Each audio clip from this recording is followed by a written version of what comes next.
सर्वांचं Sony sari centre मध्ये स्वागत आहे.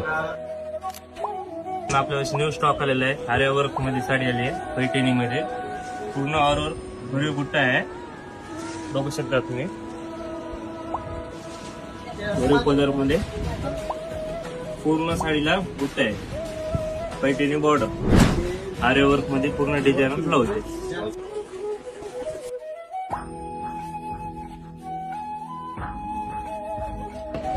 न्यू स्टॉक न्यू माल बनारसी सिल्क सॅटिन कपड्यामध्ये आलेला आहे. त्याच्यामध्ये व्हरायटी वगैरे म्हणल्या 7 ते 8 कलर आहे.